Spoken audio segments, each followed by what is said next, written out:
13%. And yes, I did say. Are you serious? Our next guest also believes interest rates can go a lot higher. Jim Bianco runs Bianco Research. He joins us here on set. Welcome to New York, Jim. Thanks for having me. Good to have you with us. Do you think we see 13%? You know, I don't know about 13%, but the larger issue that Rick was saying, we're in a secular bear market. It started in August of 2020. There's several more years to go. Now, you can have a year or two rally in the middle of a secular bear market in bonds. I'm in that camp. I still think that maybe 7 years from today, we're at least 4.5% or 5% where we are right now. So there's no real drop in rates, and there'll probably be higher rates from there. 13%, that would take something bad to happen, a lot worse than I anticipate. But I don't think we're near the end of this move in the bond market. Okay, so in the immediate term, how high can we go before we settle into that 4.5% range or so, which sounds like you're saying will be the new normal for the 10-year yield? Yeah, because I think 4.5% is kind of like fair value, and we're just a little bit above fair value right now.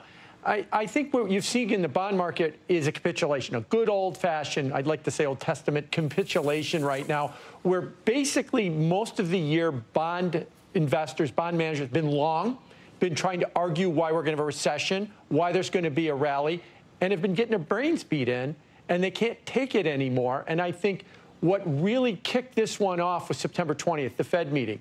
What would help a bond rally, if you want the bonds to rally, Fed come out hawkish. They're going to raise rates a lot more. They're going to be more vigilant about inflation.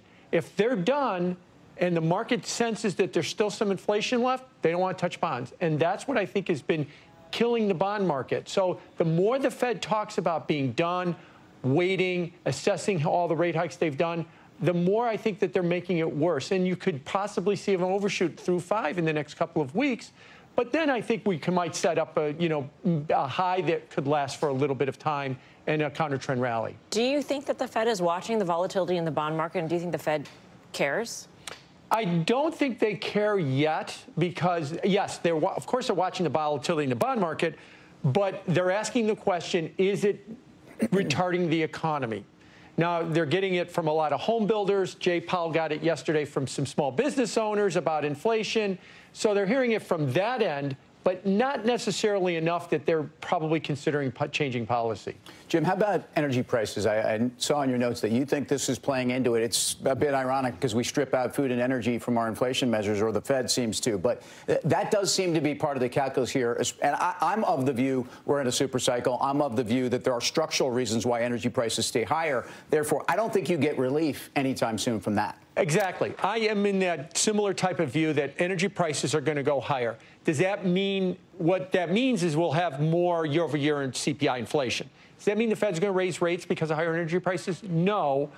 But let's go back to yesterday when Jay Powell heard it about inflation. If higher gasoline prices, higher energy prices, say, push inflation back to 4%, they can't talk about easing next year in the face of 4%. So what higher energy prices do is they kill the potential for rate cuts next year. Maybe they don't add rate hikes this year or later in the winter.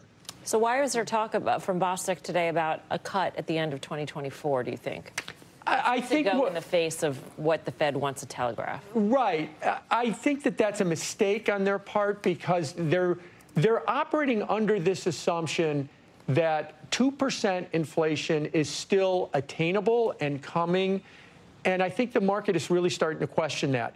The market is maybe more towards 3 or 4% inflation. Now, that doesn't sound like much, but it gets back to what is fair value on interest rates. And we might not be that far above fair value. I think what they'd be better off arguing is don't just say, well, we're very close to 2%. Explain to us why you think we're going to go back to that pre-COVID or pre-pandemic level of 2% inflation. Because I think a lot of people in the market are really starting to question whether that's going to happen. So, Jim, if they do settle at a higher inflationary, and they don't have to settle it, it just has to exist for all the reasons that Tim just mentioned. Maybe it's energy prices and this, but sooner or later the economy will weaken, right? And if we do have this stagflationary environment, if we're looking at an S&P 500 at 4,200, trading at about 18 times, which is the 10-year average, versus a period where interest rates were far lower throughout that sort of thing. Don't you think equities are a little mispriced? Now, I know I'm leading the witness here a little bit, but it is not a place that we've been in a very long time. And And so I just feel like the equity market has not really woken up to what a new reality might be. Well, it's waking up to it. I mean, the drawdown in the stock market now is the largest we've seen since we hit the bottom in October of last year. But I do think you're right. There is an alternative. The alternative, let's start with a 5.5% money market rate. University of Chicago's done long-term studies, says long-term the stock market will give you 9%. Have up years, down years, 9%. I give you 2/3 of that with almost no risk. That is an option. So now we're going to have to see the stock market compete with it. And you mentioned it earlier in the show. Everything but the Magnificent Seven is essentially flat or down on the year. And everybody's looking at 5.5% money market rates, and they think that's been the best call all year. That's what the stock market's going to have to contend with. Does that mean the stock market collapses? No. But it just means that that marginal dollar that's sitting in cash, this is not 2019, when it was sitting in cash at 0, it's sitting in cash at 5.5, will just sit there. And it's going to be harder to drag that money out. And that's what we're seeing in the returns in the market, except for 7 big mega cap stocks. Jim, great to have you with us. Come by anytime. Yeah, nice to have him in New York. Bianco, Thank you. Nice to see you. So if the stock market needs a